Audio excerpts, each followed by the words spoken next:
Right, good morning everyone, and thank you very much for turning up. It's 8 o'clock in the morning. We're predicting 2 or 3, but it's great to have an audience. Perhaps we'll start by introducing the panel and who we are. So I'll start. My name's Ian Lennon. I've worked for CarRequest for the last 15 years in business development.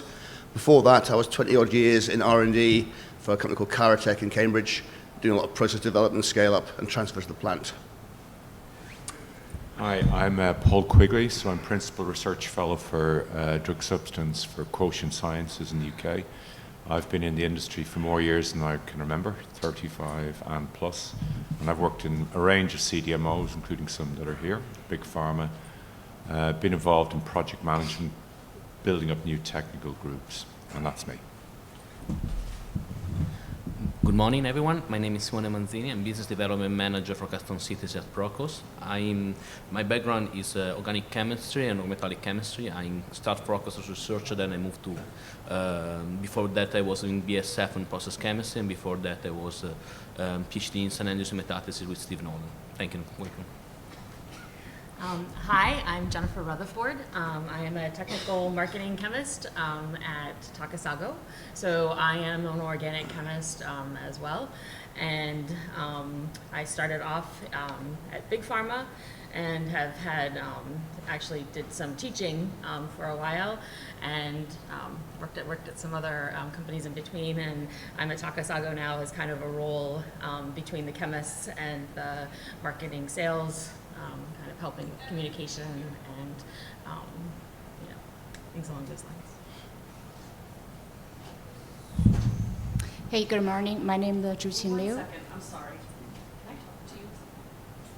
Okay. I can continue. I'm a director of process chemistry in Cerebral Therapeutics, and I spend most of my time at Merck, process development, and also being another CDMO side about a year and a half. I used to be Johnson Matthey, and then, glad to be here to discuss new technology for the process development. Hi, I'm Barbara Solow. I am business development and sales for Sequence. We're a global CDMO with both research and development and also manufacturing capacities with 10 sites globally. I've worked at Sequence for a short period of time. Prior to that, I was at Curia Global, formerly AMRI. I have about 25 years of experience in drug development.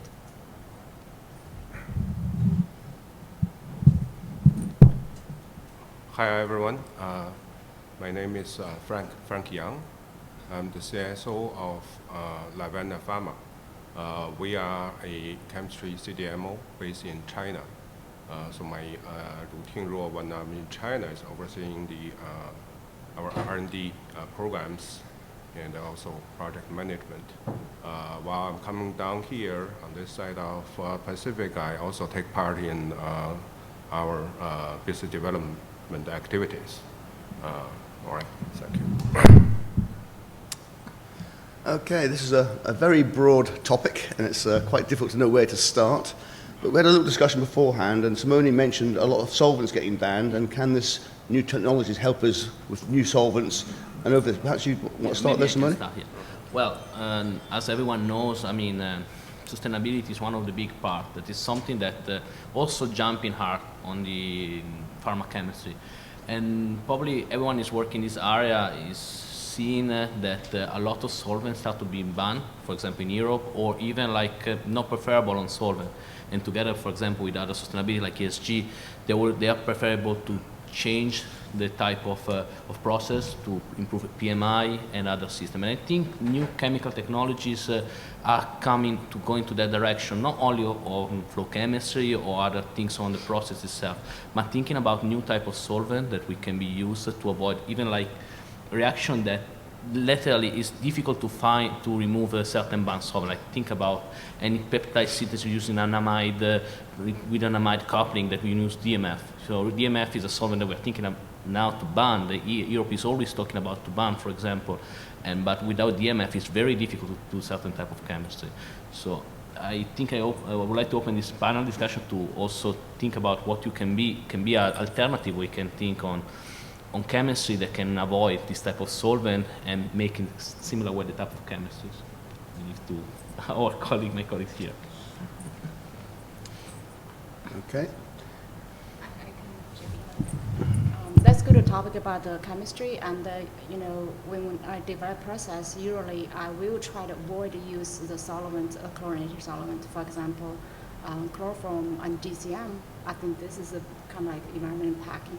And also think about the green solvent. You know, the THF is type 2 solvent. You can try to replace it with the methyl THF, this green, solvent, and then if you can, like you say, you know, look at the different, don't limit it by whatever has been there in the publications, you know, not have high throughput screening capabilities. You can screening with different solvent, different conditions. Sometimes you're going to see some surprise. So I did the amyl coupling in IPA water. So that's, you know, special case in my, in the past, which replaced DMF. And then, but, you know, amyl coupling, because sometimes they become like case special, and then you have to look to see what your, your compound will be okay for the condition comparable. So that's why you need to screening some solvents. So high throughput screening, which is really good to help to find your basket.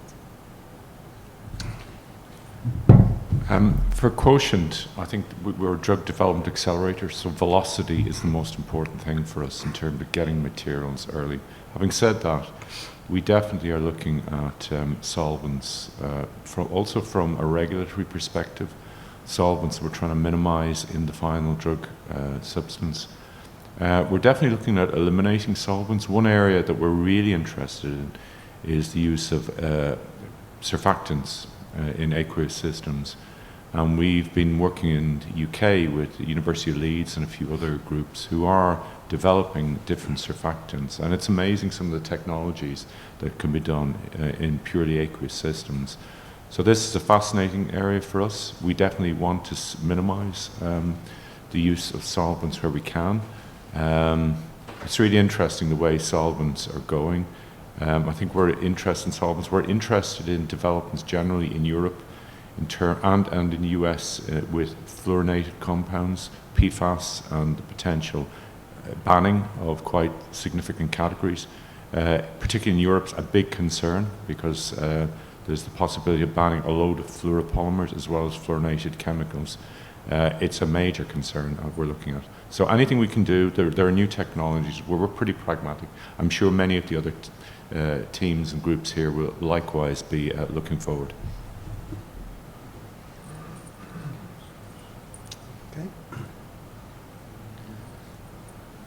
Let's move on. If there's ever any questions from the floor, please let me know, or any things you want to know. I'll be a bit controversial here because the title says New Chemical Technologies and Process Development. Now let's be real. We're working as CDMOs, we get lots of projects, and most of them die. Not many get to market. And you get told you have to get 100 kilos out quickly. So how much time do we actually have to implement new technologies in the standard run preclinical phase 1, phase 2? By phase 3, there's perhaps more time. Does anyone in the panel want to comment on that? Well, I can talk about our experience that we are doing in Procos. I mean, we know that every process is on its own need based on the phase. You cannot have on preclinical a process that is great, robust, that can be ready for launch of market. So you need to think about something stepwise and something that you can prioritize. What we generally do, we try to, for sure, to give in the priority of to be speed, to be fast to making the process on the plant, and to be safe the process on the plant. That is the most important part. But at the same time, I think it's very important to have a continuous improvement when you can support and do not have issues with the regulatory, and that generally happens, I would say, from preclinical, clinical phase up to process validation before the launch, I would say. And that is something that you can moderate the way to optimize the process, not maybe changing the chemistry itself, sometimes happen, but not always, but to make it little by little more the process robust. For example, in Procos, we started maybe at the beginning with a classical chemical development, with making a preclinical process like for tox batch or phase 1 process Then starting on the phase 2, you start more using DOE and automation to try to build up robustness. And then maybe then when you start to do the phase 3, you start to block a bit the process, starting with defining part, nor the system, designing the model, or even making kinetic modeling to model certain parameters that cannot work with the classical multivariate system like temperature or other type. And from that you can reach at the end the level of the launch when you're making the process validation, that you can have a process that can be robust, reliable, and also supportive for the regulatory launch. That I think is the situation. Of course, everyone leads to the problem that we can lose the process because chemistry doesn't work, or even clinical doesn't work on the system. But I think modulating the development can help to be effective, introduce new chemical technology, and at the same time, don't be too much frustrated when you work too much in a process that fails. I'd actually like to comment, this relates to the first question around solvent use and sustainability. What we're finding, we ourselves as a company and also our customers are interested, in sustainability, less solvent use, recovering metals, after synthesis, and so from that, actually, we're experiencing that, well, both us and our customers are willing to spend a little bit extra time on processes now to be able to create a more sustainable process that at the same time potentially in the end is cheaper and has higher yields, but is upfront, requires a little more time. So that's been our experience, although of course there's still the pressure to get it done, as soon as possible. So from that too, what we're seeing is governments, European governments and the US government has very heavily now funded new techniques in chemistry to be able to keep everything more sustainable and help the environment, as well as being able to make things more cheaply. So that's been our experience as of late. Sorry. I think from our experience, because it's all about velocity, we see technology as a string to the bow. So there may be points where we'll use it. Generally, we'll use it where we can see a really, you're like a gambler. If you've got a real challenge and you can think you can overcome that challenge using that technology, that might be the time. But like a gambler, you may be saying, let's stick to option A. And option A for me is batch. And it still will remain batch. I've grown up in batch processes. However, I've also grown up in bulk chemical industry where flow has been there for a long time. It's not just flow, I'm thinking about other technologies. It's getting material quickly. Velocity is incredibly important. So if we can do something, use a technology that can cut weeks or months out, then we're going to chance it like a gambler. And we've taken that chance several times before, and it's worked out pretty well. We've been able to take months out, radically improve using a batch to continue to switch tenfold increase. That was a gamble, paid off. But you need to have those technologies, and you need to know when to use them, when to lose them. I think Kenny Rogers did a song like that. But that's the option. It's not something you need to become a disciple of, but you need to be prepared to dip in and out. And we're continually looking at other technologies. Can we use them? Are they robust? Another element is, can they be actually scalable to GMP? So for instance, electrosynthesis, photosynthesis, great if they can work. Can you get equipment that can actually be GMP, validatable and compatible? And that's a big challenge for us. And I guess my challenge is when I look at this is also what is a new chemical technology, right? Like some of the things called new chemical technologies we were calling new 20 years ago, right? So they're not always still new, right? We've had the flow conversations for the last 20 plus years, right? But still, it's kind of considered new chemical technologies. And it is the thing you try, if you have more time. But I think the more experience people get, so I think at Takasago we have a lot of flow experience over the last maybe 10, 14 years. And I noticed when I talked to our chemists, I was interviewing them about, how they're approaching the problem, and they're approaching flow from the beginning like a process chemist would from batch, and it's because they have the experience. So they're not changing their minds to think, now let's think flow. They're thinking flow from the beginning, and still they might choose batch. It's they're picking which is the best for the process. And so if they say, so what I'm seeing the difference from when I was working in the industry, earlier days, is that instead of it being, let's look for option B, it's kind of an option from the beginning. And how do you have that happen? Is you have to have people then work on it purposefully, for things over time, and it's just what starts to grow. And that's the challenge, is in these times of having resources, can you have resources that then you can develop that expertise and develop that experience? And so that's the trade-off, right? So you have more people, it's no longer new, right? Then it's just normal. Yeah, no, actually it's a good point. I mean, I can give from our experience, how we do the flow chemistry. That is one of the technology, despite we on that. So is we are not thinking of the flow chemistry like something nice to add on the equipment, but it's something needed on the process. Like if you have a process that doesn't give you selectivity, is not safe itself, or really simply you need to find a way to make things work on that particular reaction. Maybe it doesn't work on batch because maybe in semi-batch addition is not stable, the solution or the material itself tend to decompose or to not be selective. Then making flow chemistry is just another tool that you can go on that direction. I'll give you an example of what we have done in Process in one of the process. So we had this ester reduction that we have to, with the dibar reduction. It's the classical reaction that you might want to end up with the aldehyde and not with the alcohol itself. And the molecule was also an anti-selective molecule, so you don't want to lose the selectivity of the molecule. We tried all the different type of condition in batch, semi-batch, low temperature, a lot of things, but you always end up with impurity of alcohol and then some racemic mixture at the end.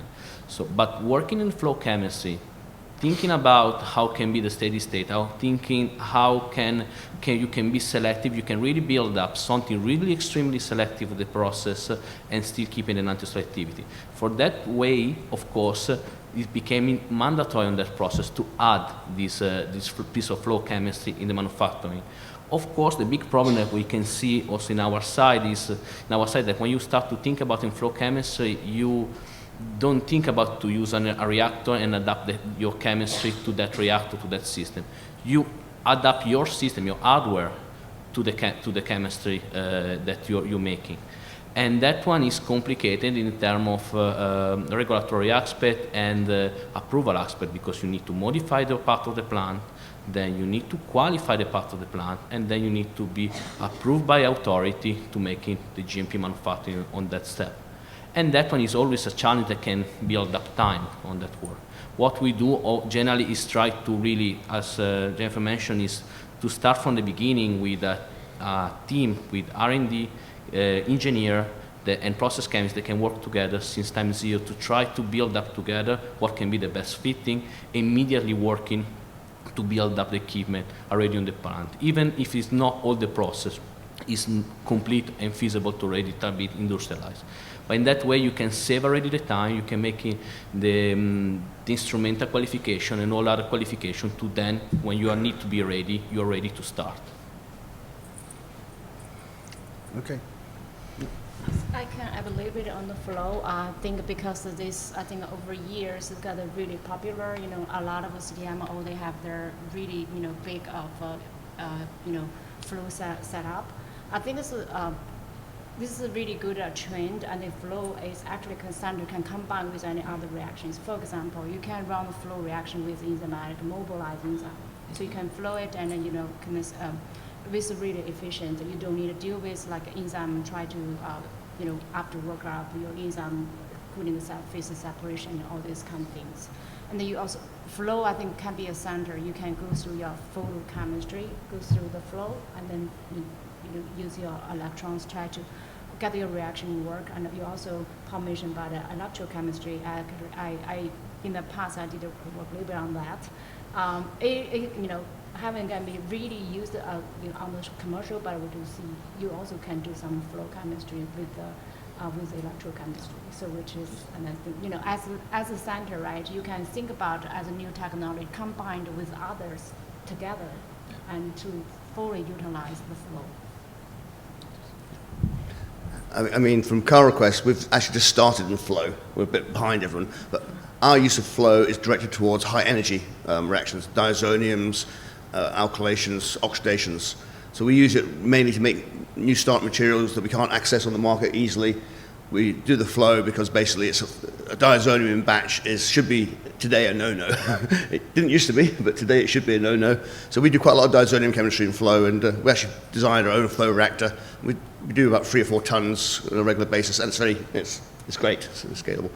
On flow, let's try and get onto, do we have any knowledge of new chemical technologies? Is there anything coming out of academia that we could tap in? Now, I'll start with the example I have. There's some very nice work from a guy called Richard Bourne at Leeds University in the UK, and he's designed this continuous flow system which actually will self-optimize. So he has an HPLC, he takes it out, he calls it machine learning. So you can put an algorithm in, so you want to optimize the yield. It will continuously flow, take out samples, and over a period of 12 hours give you conditions that optimize the yield. And in his last paper, it was quite interesting. He said he set up several conditions in this machine learning algorithm, a bit like AI, and the conditions that came out were completely counterintuitive to what the chemists would have done from their head. It takes away your own prejudice of what the process should be. And it came up with some amazing conditions that no one would ever have thought of. Now, sorry? What's the name of the author you just... Richard Bourne. If you give me your email address, I'll send you the paper. I've got the paper on my phone. I can send it to you. There's 2 papers, one in Chem Reviews, one in Agvant Chemie. And it's very interesting stuff. But it's cutting edge. But I'm not aware of anyone. I know AstraZeneca have been very in with Leeds, but I'm not aware of anyone actually applying this technology yet. Does anyone on the panel have any knowledge of new technologies? Yeah. Go on. So we have we've been doing an Innovate UK project with University of Nottingham. So Innovate in the UK is a grant funding body, and it helps us as industry to actually invest in technologies that we wouldn't otherwise be able to invest in. So we were actually working on flow, a thing called Flow Innova for 3 years, and that it did include actually self-optimizing. And the other area that's of interest is combining self-optimizing systems with AI, and that's a key focus. So definitely Richard in Leeds, we're aware of. Nottingham, there's a few other groups, Steve Lay, and in the day, and Cambridge, Ian Baxendale and Durham in the UK. So there's, and not just, by the way, UK, you've got grants group growing all the time, Oliver Cappe, everybody. So there's a lot of focus on AI self-optimizing systems, many different groups. One thing to say about flow, from our view, being pragmatic folk, we're not predisposed to designing chemistry around what's available. We want to understand and model systems, so getting the chemical engineering aspects, the mixing regimes, getting an understanding of that is important, and then going back to equipment providers to say, this is what we want, rather than this is what you'll give us. We're pretty aggressive about that. And it comes back to the necessity for sometimes saying what you're giving us isn't scalable. We can't scale, we can run it on a small scale, but we can't scale it up and we can't run it to GMP. So it's really important, whatever technologies you take a pragmatic and bullish approach with equipment suppliers to meet your needs, rather than be beholden to equipment suppliers for everything that's available. Just a question on that. If we design and flow process, let's say without all steps of an API, let's say only 4 steps of an API, right? Do we not kind of bound ourselves with the design of the plant that API or that plant can only be used for that API? That continuous flow, whatever equipment you design, you cannot use that plant for another API. The steps are different, the process are different, the chemistry is different, the solvents are different, a lot of things we do. I just want to understand, when you say flow, can it be universal for all the products? So here's an interesting case. So GSK at their Stevenage site, their first generation flow systems were what's called static flow. They ran it, the cleanability was a nightmare having to run it out. So they came up with a consortium of other companies to look at what's called continuous modular manufacture. And they started to work with equipment providers. Basically, they have the site in Zhuqing is, others, Pfizer, et cetera, picking it up. And this is basically a series of modular units. There's groups, including one company in the Netherlands who makes it. So basically it's plug and play. You can put equipment in, design it, run it, fairly cheap modular units. Could be a CSTR, could be a plug flow, could be standard reactor. They'll take it in. Then when the process is finished, they'll take the units out and reconfigure. So they can get those units out and get them cleaned. And it's quick in, quick out. And the footprint is relatively low. And it's something that we in Quotient, we're aspiring to for the future in terms of the whole prospects of modular manufacture. So in answer to your question, there are technologies coming down the line, pragmatic technology, which mean you don't get fixed in to one component forever. And that to me is necessary, because again, like I said, I was working on this many years ago and at a big pharma company, and we were looking at some of the current manufacturing processes just to see, could we implement flow there, and maybe not even for better chemistry, but just for could we do flow. And back of the envelope calculation was that we could make the year's supply of one of the biggest drugs for our company in 1 month. So then the big question was, what do you do with that plant for the rest of the 11 months, right? And so at that point, nobody was going to pursue that for now, let's put this in right now, right? For many reasons, right? It was an established product, patent life was only going to be so long, but it's clear that all of this has to come back to the early days. And so it's why in the early development, you need to be thinking about it so that you can start to develop that, because no one's going to retrofit back the current manufacturing sites aren't ready for it. So you need this modular designs that you can, where a flow system is the same as a batch reactor, right? That you can just take that tank out and put in the pipe flow reactor or the CSTR. You can just plug that in, and then when you're finished, you take that out and you put in the other plant.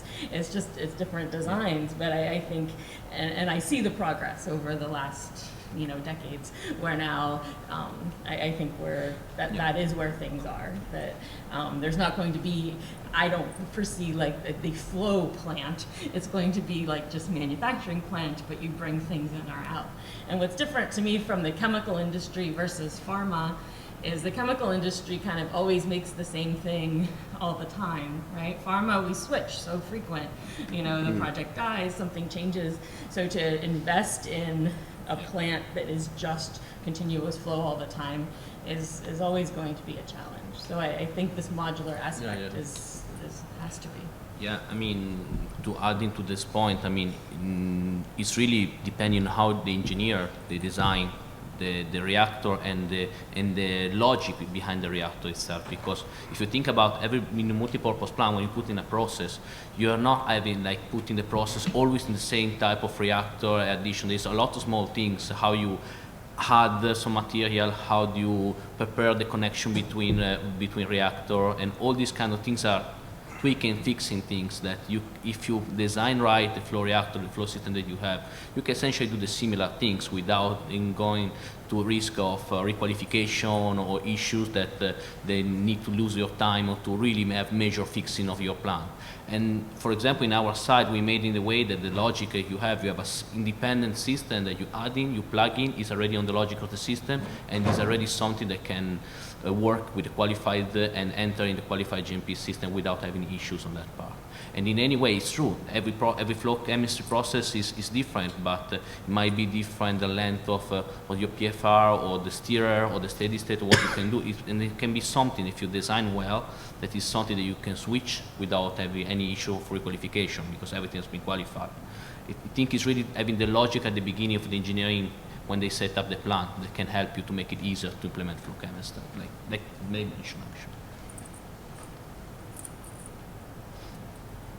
Okay, well, keeping to the flow sort of area, are we actually moving towards running a whole process to an API in flow, or are we still using it for key steps? Is there any comments from the panel on that?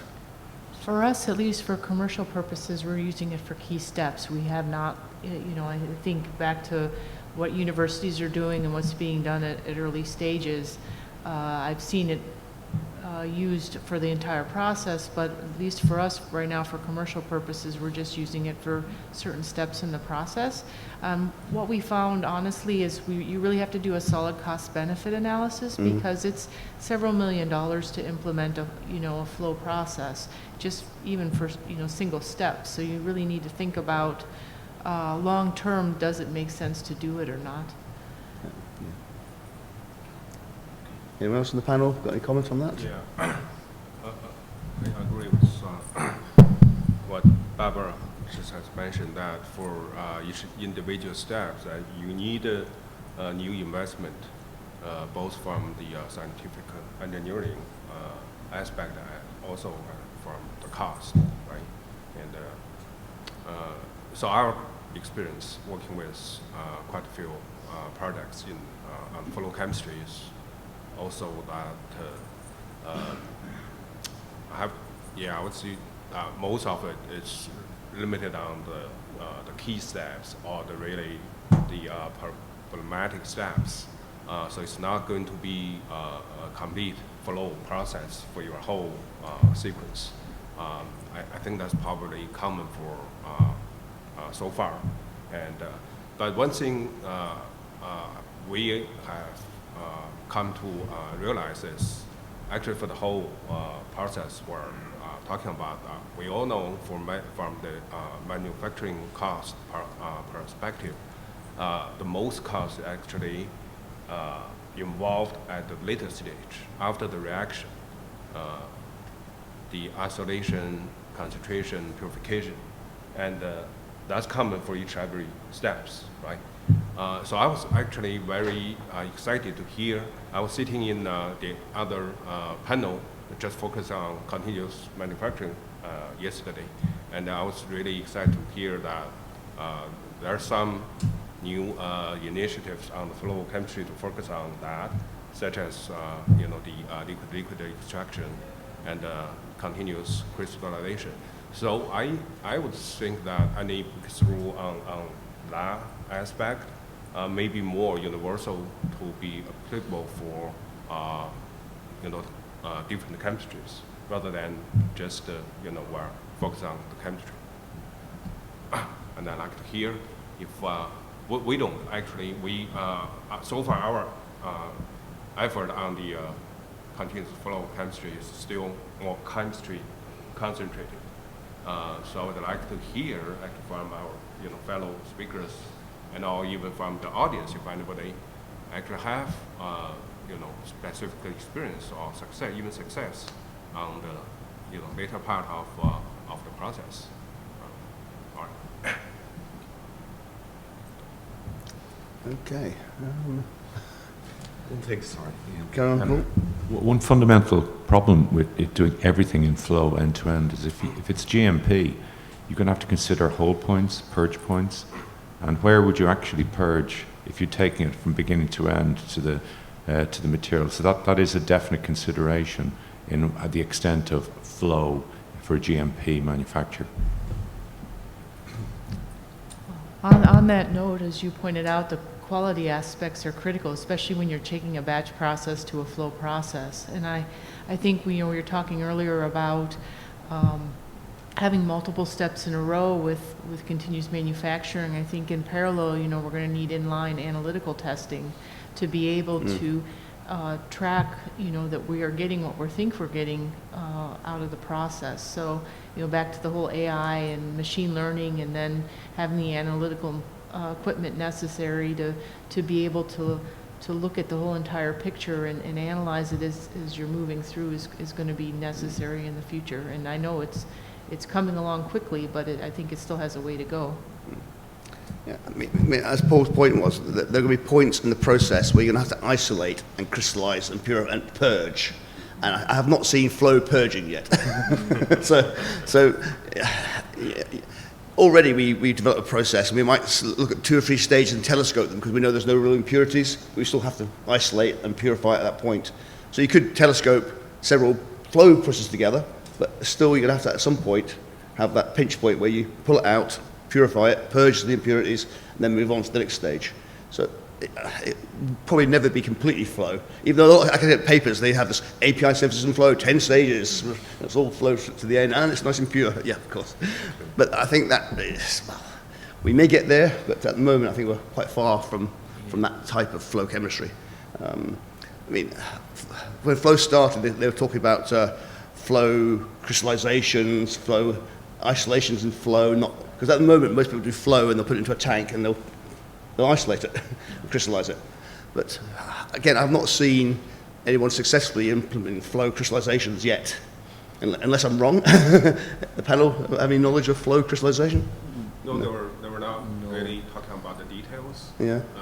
I would rather see just maybe some ideas or some preliminary results, just supporting it's going to be applicable. But how I totally agree with it. It's not going to be ideal or 100% flow. So even though it's going to be some success, it's probably going to be a combination of both flow as well as a batch strategy. But even though it can solve some of the issues, I would say that's a good start. If I can comment, honestly speaking, on this thinking of having a continuous flow process or a lot of telescope, I don't see so much advantages to do that, to be honest, because think about our plant. There were multi-purpose plant, they have different process and so on. If you're thinking to doing something in telescope or even in flow, you think that you are going to involve your line for multiple steps for weeks or months on that. And you lose completely the flexibility that you want also in a process at the end. And losing the flexibility, that means that when you need to allocate manufacturing and something, either you have dedicated system or dedicated process itself. If not, you have the risk that you have even difficulties, I mean, thinking about business point of view, to provide the material and supply material on the time. And I'm quite sure that the customer at the end, they would like to have, okay, a process that is fine, that is nice, but the material on time, and don't have the risk that they have to find always the right allocation because you need to block up your plant for 6 months because 7-8 steps on that. Of course, I agree on the fact that flow chemistry is a tool that can solve problem. It is important to solve problem, but it's not something that you need that helps to speed up things or to debulking things. I mean, in our example, okay, it's nice to have in a flow reactor, but then you need to have two reactors for making the solution to have the material, another reactor to exit the material, maybe another one if you need to quench. So you involve like 5 reactors for making a single flow reaction. That is not the most convenient things at the end. So honestly speaking, nice all the things, nice all the crystallization, all the flow separation or other things, but at the end of the day, I think we need to think about flow on what is really needed. Is this something that is avoidable or not? And I think is that the point. Something that from my point is very interesting is with this artificial intelligence application, or PAT application, that can always help and reduce the need of the resources. My concern on that point of view is something that happened when you were doing homogeneous catalysis with some catalysts or some type of chemistry, that there are special catalysts that they undergo under patent or under license, and they are not easy to use. So then, and from that reason, try to change a bit of the topic. I wanted to ask if any one of you have these issues that you have a nice reaction, a nice thing, but that this one is under a specific pattern for the catalyst or for the process of the equipment itself. And you risk to having an economical issues on that part because you cannot really use that catalyst or that system. I mean, from my background, when I had in the past in metathesis, that was a big issue. There was not easy to use grab catalyst, and you need to think about a catalyst that can overcome the grab pattern, for example. I don't know if you have these issues in the past. Well, the first grab patent is now expired. Yeah, exactly. And we're actually making some metathesis catalysts in car requests from the expired ones for a customer.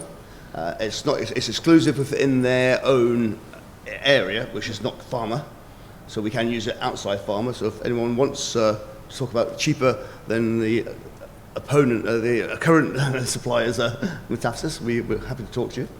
Our patents for CarRequest patents will go next year. We'll be patent free, which for me is a blessing because I'll have no more of these CDA saying if you use your technology we have to do this. I'll say no, it's all patent free, make it yourself.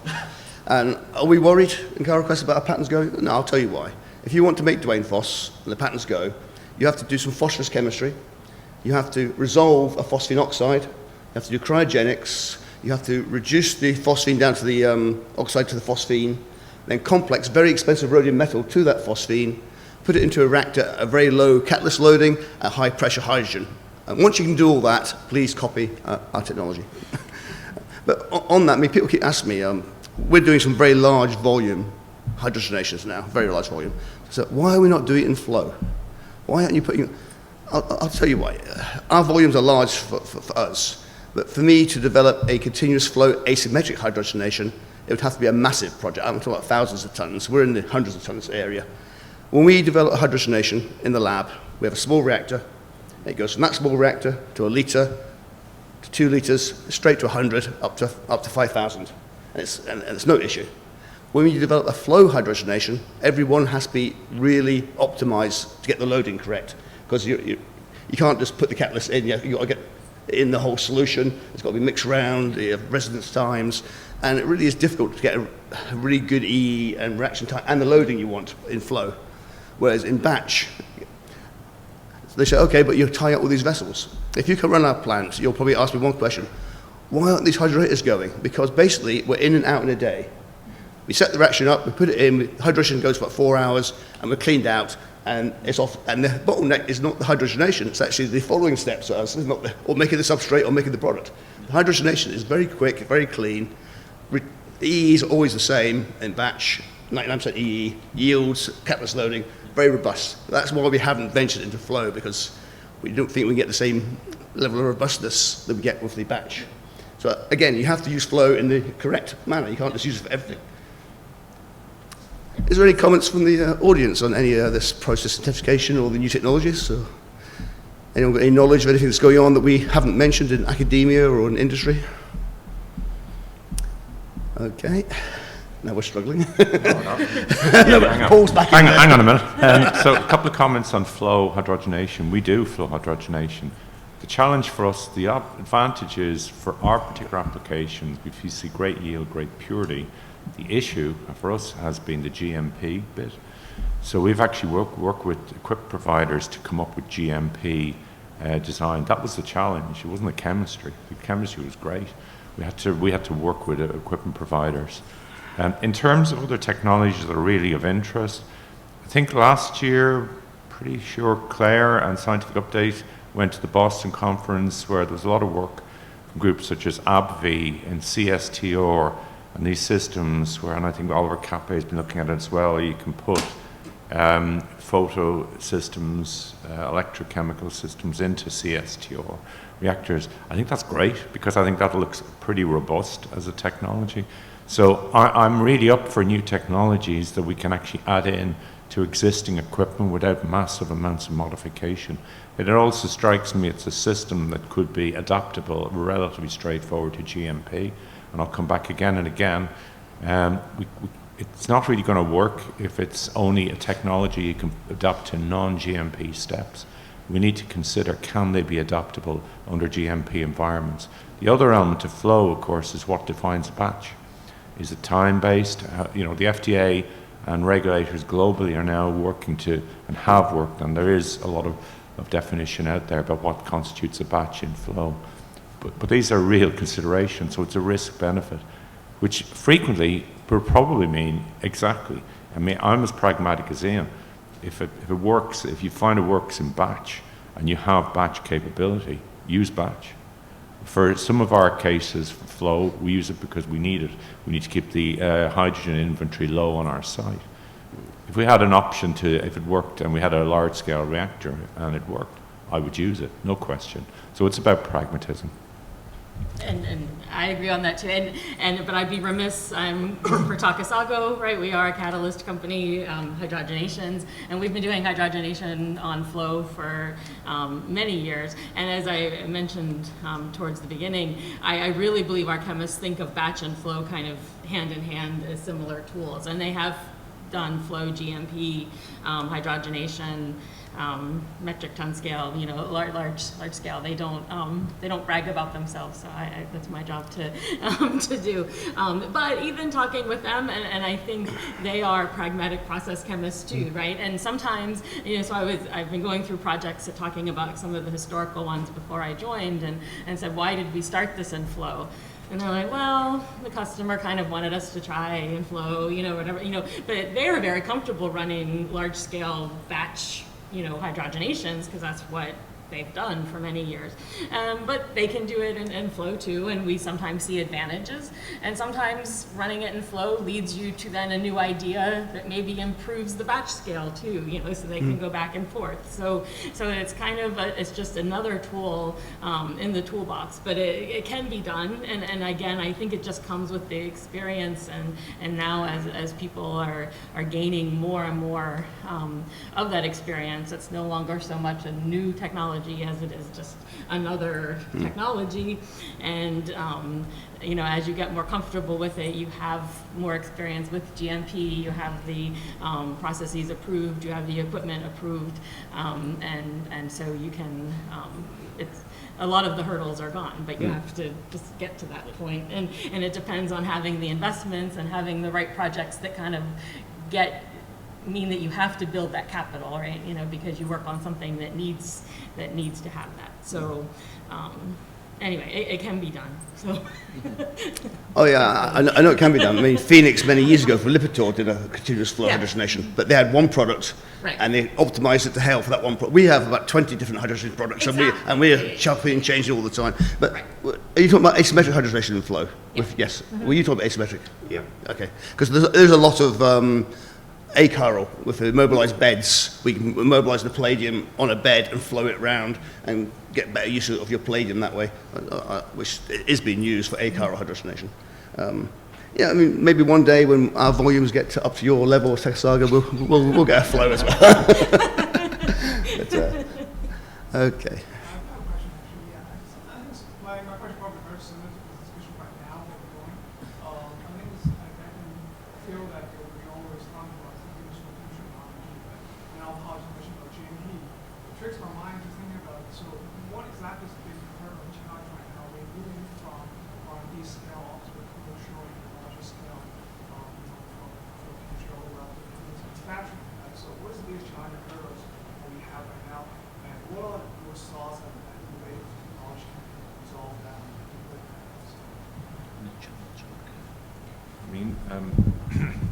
So one of the big challenges for me is about flow is if you have heterogeneous systems and it's a slurry and it's precipitating, you're going to put it in plug flow. That's a challenge.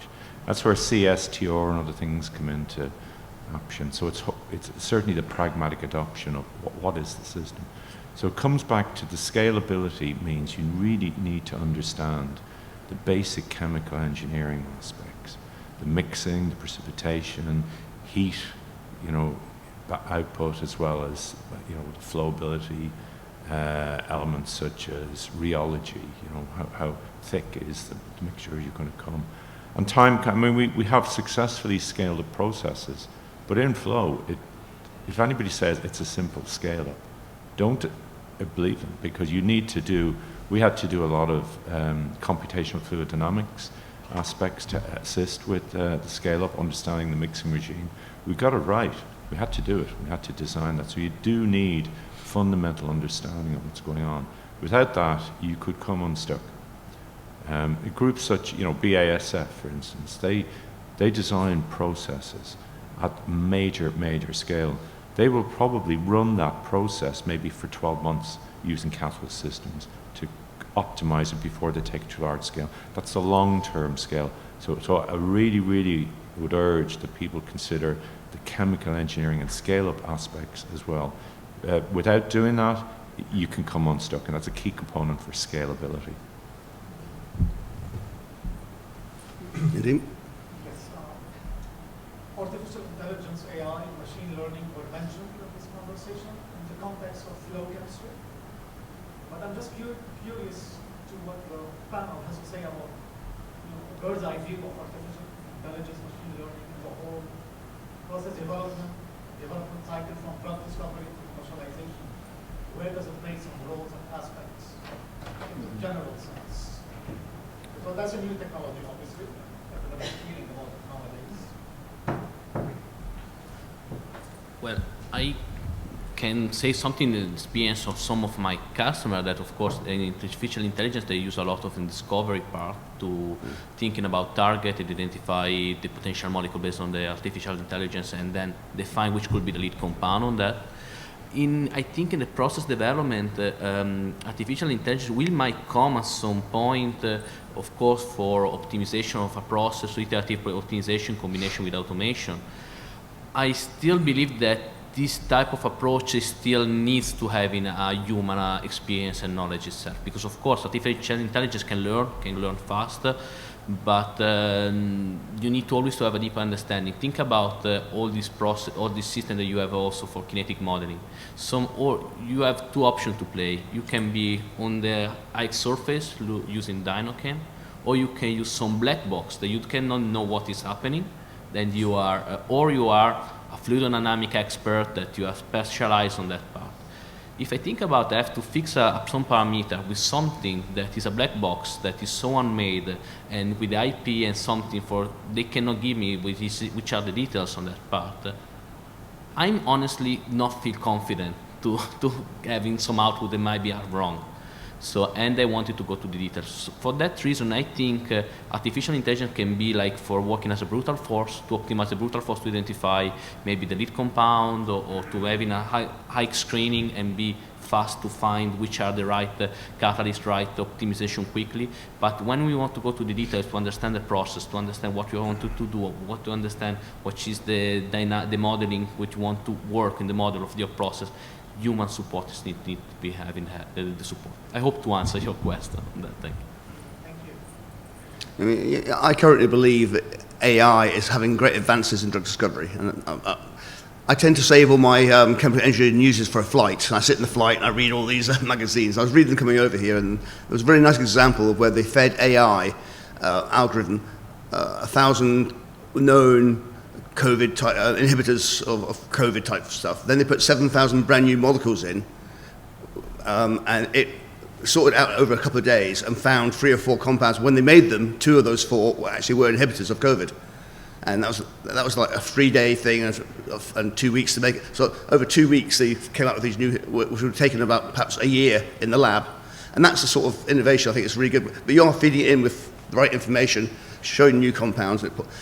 Is that applicable to process development? And at the moment, a lot of it is knowledge, experience. Eventually, I think things in AI will start moving everywhere. We've already got it on your search engine on Google. AI comes in, Bing, AI, oh yeah, fine. So it is getting everywhere. But at the moment, I would say personally, I don't see it going into process development. Will that continue forever? Probably there'll be some package come out, some way of predicting crystallization, AI will come in. There'll be things in the future, I think it will come in. But I'd say today we're probably still using the experience of our chemists and our process chemists. Sorry, I think just one thing, I think the short-term benefit might be on data analytics. Mm-hmm. So we're investing more, we've just invested in a Kiel lab, we put Farm MV. There's a lot of data that gets generated in manufacture and scale up that you never use.